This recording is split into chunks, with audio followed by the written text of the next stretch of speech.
Good morning students, this is Pratyush Yadav, your new ST teacher.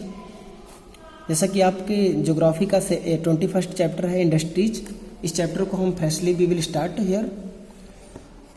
Okay बेटा, all chapters are completed and explained I think, and from this chapter we will discuss. Okay, let's come to the main point, and after completing this chapter we will revise from first chapter to last chapter. Okay, industries, first chapter industry. Open your chapter name, page number 182 page number open, and we will discuss topic wise chapters and headings and full explanation with line to line. Okay, thank you. Changing of raw material into product of more value is called manufacturing. If you will see in the page, first page of industry chapter, changing of raw material को change करना और more valued product में, ये manufacturing कहलाता है। Manufacturing क्या है बेटा? What is manufacturing? Manufacturing is a changing of raw material into more valuable product. For instance अगर हम एग्जाम्पल देखें, changing of would into pulp, and pulp into paper, and paper into books and notebooks. हम देखते हैं कि किस तरीके से जो लकड़ी होती है, लकड़ी से लकड़ी की गुद्दी बनती है, लकड़ी की गुद्दी से पेपर बनता है, और पेपर से क्या बनते हैं? नोटबुक्स एंड कॉपीज बनती हैं। ठीक है, तो इस तरीके से एक जो हम देखते हैं कि हर स्टेप पे इसमें उसकी वैल्यू को क्या किया जाता है?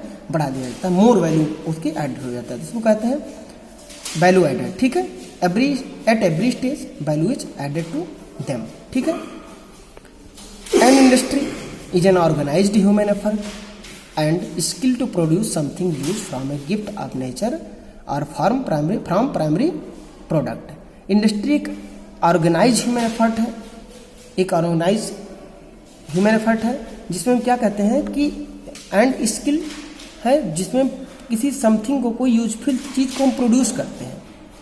जैसे मान लो हमें मोबाइल बनाना है, तो मोबाइल बनाने के हम किसी रॉ मटेरियल को यूज करेंगे और उसको मोबाइल बना लेंगे। ठीक है, या फिर कोई नेचुरल रिसोर्स है, उसको हम as a raw material use करेंगे और उसको हम कोई मोर वैल्यूएबल प्रोडक्ट में चेंज कर देंगे, तो दैट इज मैन्युफैक्चरिंग। और ये जहाँ पर ये प्लेस लेगा, where this process to take place है, that is industry. Okay, it refer to the manufacturing process, ये एक मैन्युफैक्चरिंग प्रोसेस रेफर करता है। As soon as man started leading to settle life, जैसे जैसे इंसान ने एक सेटल्ड लाइफ शुरू किया, वो gradually industries grew to provide the necessities of settled life.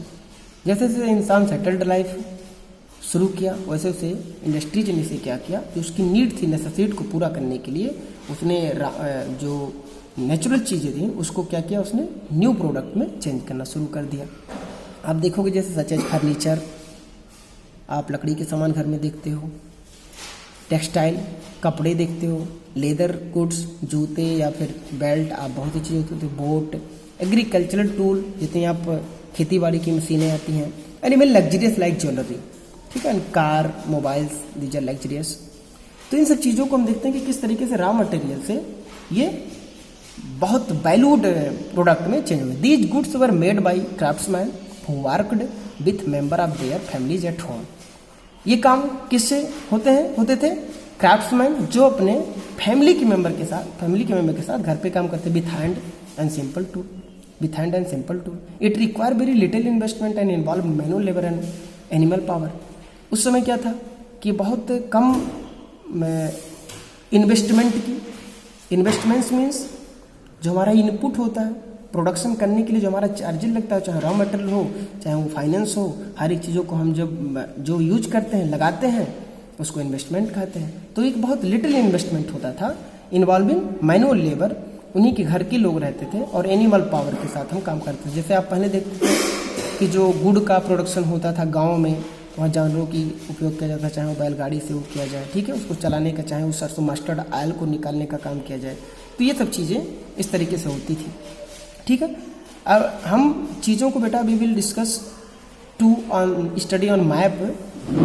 ये जो आपके चैप्टर्स में आपको जो चीज़ें हैं, जिस तरीके से हम बात कर रहे हैं आपसे, इस तरीके से आप ट्राई करो कि धीरे धीरे उस बुक पे आप देखते जाओ। It means 15 minute with me only 15 minute with me spend only. Okay, और इस तरीके से हम बहुत डीप स्टडी करते हुए आगे अपना प्रोसेस हम कंप्लीट करेंगे। ठीक है। The industrial revolution of 18th century changed all this. First human produced product from ancient tools, ancient method, but after industrial revolution industrial revolution क्या है बेटा? पहले लोग हाथों से काम करते थे, मशीनों से काम नहीं करते थे। इनके काम को क्या लिया? मशीनों ने ले लिया। इनके काम को मशीनों ने ले लिया। जैसे आज हमारे यहाँ प्रोडक्शन सब हाथ से कम होता है। जैसे हम पहले स्वेटर की बुनाई होती थी, गांव में लोग करते थे, लेकिन अब स्वेटर की बुनाई मशीन से होकर के आती है। किसी चीज़ का प्रोडक्शन असेंबली लाइन में मशीन से होता है। तो इसने क्या किया? It bought about a change from domestic system to factory system. Production का जो सिस्टम था, जो डोमेस्टिक सिस्टम था, उसने उसको फैक्ट्री सिस्टम में चेंज कर दिया। क्या वो प्रोडक्शन फैक्ट्री में होगा? वो प्रोडक्शन फैक्ट्री में होगा। Machine were invented, machine invented हो गई। Reduce the time and labour needed for manufacturing something. किसी चीज़ को मैन्युफैक्चर करने के लिए, उत्पादन करने के लिए जो लेबर का जो हमारे पास से जो कॉस्ट लगता था, लेबर का जो लेबर लगता था, उसको भी उसने कम कर दिया और टाइम को भी रिड्यूस कर दिया। ठीक है। जब हम फैक्ट्री में करने लगे, manual and animal labour was replaced by energy obtained coal, water and mineral oil. जो हमारा एनिमल या मैनुअल लेबर जो लगता था, उसको हमारी जो energy resources they replaced this manual power from by coal and petroleum and other energy resources. Another feature was the factories and mill were established and feature of industrial revolution was the other feature was the factories and mills were established। कहीं mills और factories भी establish हुई। ये भी एक outcome हमारा निकल के आता है इंडस्ट्रियल रेवोल्यूशन का, जो कि पहले कहाँ हुआ? इंग्लैंड में। ठीक है। लगभग 18th century में, लगभग माना जाता है कि 1730 के बाद इंडस्ट्रियल रेवोल्यूशन इंग्लैंड में शुरू हो जाता है। ओके बेटा। The use of machines and production on a large scale led to the division of labour and specialisation. मशीनों का यूज और प्रोडक्शन बहुत लार्ज स्केल पे इसने क्या किया? लेबर को डिवाइड कर दिया, स्पेशलाइज कर दिया कि एक व्यक्ति एक काम करेगा, एक व्यक्ति एक काम करेगा। ठीक है। Each big job was broken into various small part and each labourer perform a particular part of job efficiently. ठीक है। कि एक जिसके पास जो भी स्किल है, वो उस स्किल के अकॉर्डिंग अपना एक फंक्शन कंप्लीट करेगा। और इस तरीके से जो लेबर ऑफ डिवीजन हुआ इस सोसाइटी का, ये this came in the society after industrial revolution. Okay बेटा। This transformation led to what is known as the age of industrial modern industry. तो उसके बाद जो पहले हमारे एंशिएंट टाइम में या हमारे आपके अभी अब 200 और 300 ईयर्स पहले जो प्रोडक्शन का मेथड था, उसके बाद का जो मेथड हमारा चेंज हुआ, जो कि ज़्यादातर फैक्ट्रियों में होने लगा। इसके नाते ये जो एज हमारा है, इस एज को द एज ऑफ इंडस्ट्री के नाम से माना जाता है, सब जाना जाता है। ठीक है। अब देखते हैं the second topic is your look at your book, look in the book, text book. Stage of production in an industry. Stage of production in industry कि हम एक इंडस्ट्री में प्रोडक्शन का हमारा स्टेज क्या होता है? What is the stage in industry? कोई एक ही स्टेज में तो प्रोडक्शन हो नहीं जाता है। तो हम स्टेज को, क्या स्टेज है, उसको हम देखते हैं कि कैसे किस स्टेज में होता है। ठीक है। Whatever product we use today are product of manufacturing industries. हम जितनी भी चीज़ों को आज उपयोग करते हैं, ज़्यादातर चीज़ें वो मैन्युफैक्चरिंग इंडस्ट्रीज से प्रोड्यूस हुई हैं, जैसे food, cloth, car, furniture, etc। All of them have gone through various stages. वो एक वेरियस स्टेज से थ्रू होकर के तब आकर के ये चीज़ हमें बनी है। हमें किताब डायरेक्टली नहीं बन गई, पेड़ से काटे हुए किताब मिल गई, ऐसा नहीं है। They come from various stages, from raw material to finished product. There are 3 main stage to production are. ठीक है। There are 3 main stage of production are. कौन है ये 3 मेन स्टेज को हम पढ़ते हैं कि भाई किसी जो हमारा जो वैल्यूड प्रोडक्ट है हमारे पास, जो भी हमारे पास आया है, मान लीजिए सपोज दिस बुक मान लो, या फिर आप मान लीजिए पेन मान लीजिए, ये मान लीजिए सपोज दिस पेन। ये पेन में इसमें प्लास्टिक है, इसमें इंक है, इसमें एक मेटल भी है, आगे ये मेटल भी है। तो इस मेटल का प्रयोग ये तुरंत ऐसे नहीं हुआ है। इसका मतलब this manufactured by various processes. First, procuring the raw material, procuring the raw material. पहला नंबर तो रॉ मटेरियल को प्राप्त करना, जिस प्रोडक्ट को बनाना है वो किस रॉ मटेरियल से बनेगा उसको प्राप्त करना।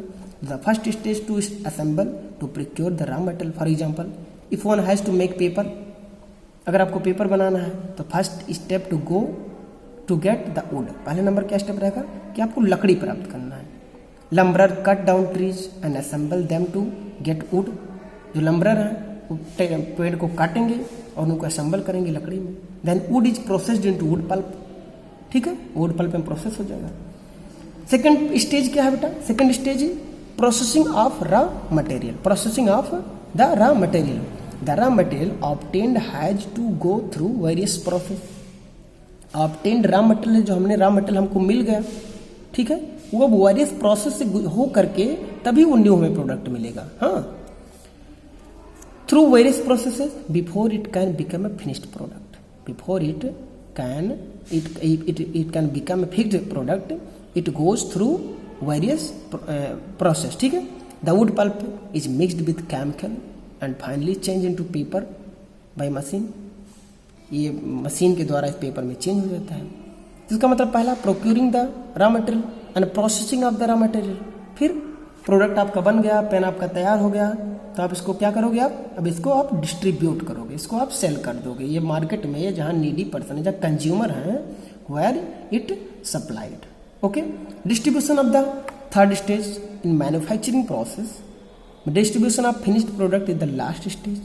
For example, paper is needed by school, colleges, newspaper writers, etc. So the manufacturer has to plan distributing it. ठीक है? These three main stage are followed by every industry. Everything, pen का production करना है, mobile का production करना है, cars का production करना है, किसी चीज़ का लैपटॉप का प्रोडक्शन करना है।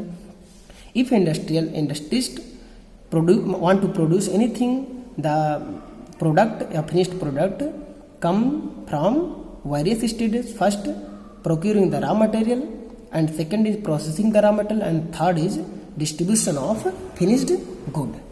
ओके बेटा, अब हमारा जो नेक्स्ट टॉपिक है आप इसको स्टडी करेंगे और इस तरीके से हम पढ़ेंगे क्लासिफिकेशन ऑफ इंडस्ट्रीज। ठीक है, क्लासिफिकेशन ऑफ इंडस्ट्रीज कि किस तरीके से इंडस्ट्रीज को हम क्लासिफाइड करते हैं और वेरियस बेसिस पे कैसे करते हैं।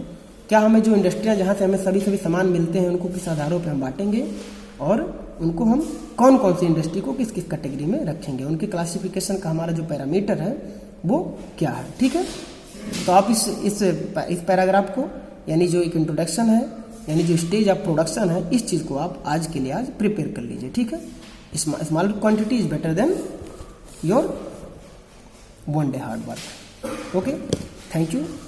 हम next time classification of industry को पढ़ेंगे। थैंक यू बेटा।